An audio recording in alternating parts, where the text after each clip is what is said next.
Let me begin with a very ordinary situation. Suppose it is 11 at night and you suddenly feel hungry. There is food inside the kitchen, maybe dal, rice, sabzi, something perfectly edible. But instead of eating that, you open Zomato or Swiggy, and now you're scrolling through burgers, biryani, momos, pizza, tons of stuff. And somehow within 30 seconds, the food inside your own house has stopped feeling like food. What exactly happened here? What happened? Your body only said, I'm hungry. Your body did not say, please order a double cheeseburger, add some fries, choose extra dip, and pay for a platform fee. Pay a platform fee. The hunger was a need. The burger became a want. And when you looked at the price, decided it was worth paying for, and placed the order, that want became demand. That small journey from a feeling inside a human being to money leaving a bank account is where a huge part of marketing lives. Now these three words, needs, wants, and demands, you may have already heard them in school, college, in an MBA lecture, or in some 10-minute YouTube video. Usually they are explained through three definitions, followed by one example involving hunger and pizza. And then everyone moves on. They moves on. But when I started thinking properly about these words, they stopped looking basic. Because human beings are very strange customers. We bargain with a vegetable seller over 10 rupees and then pay a delivery charge because walking downstairs would apparently damage our long-term ambitions.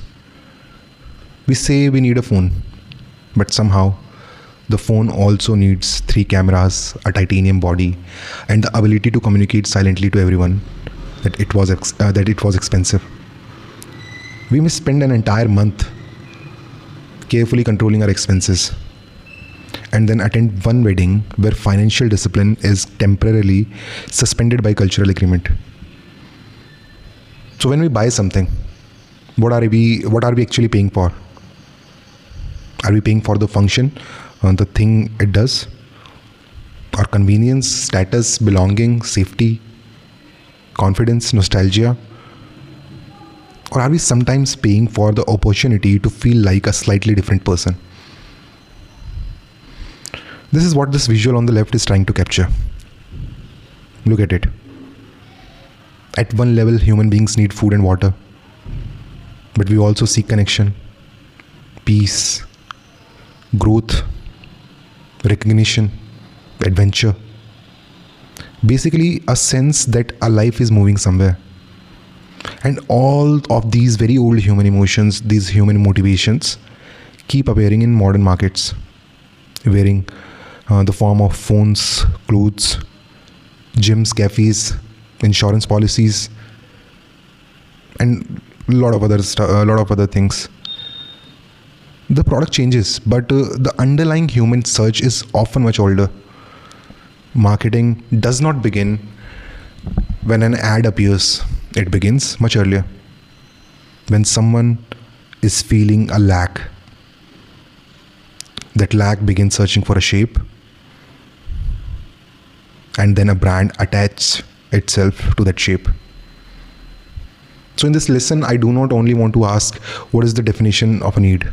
I want to ask, how does a need enter our awareness?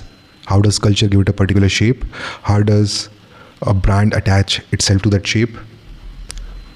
And what finally makes a person say, yes, I will pay for it? Because those steps are connected, but none of them is guaranteed. Millions of people need better health.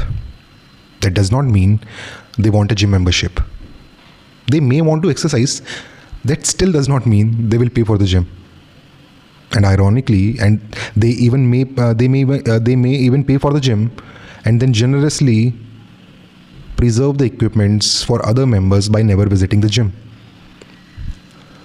So a need is automatically not a want. A want is not automatically demand.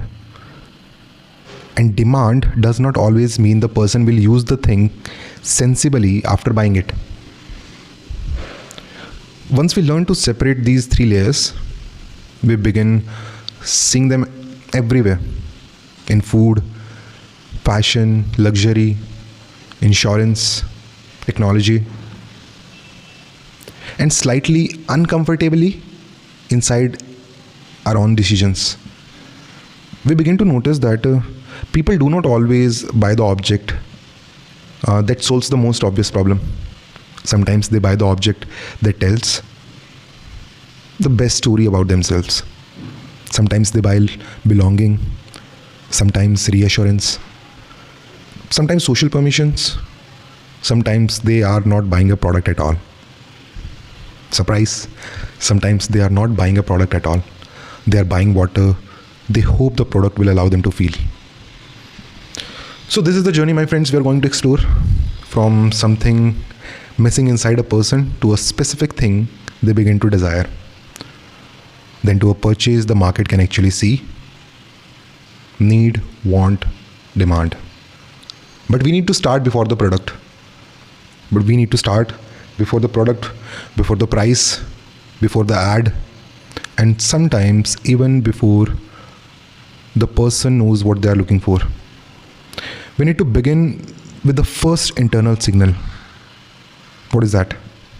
What is the first internal signal? It is something is missing. I'm feeling a lack, and that is what we call a need. So hello ladies and gentlemen, you're watching schoolmemarketing.com. I'm your host Himanshu Sharma.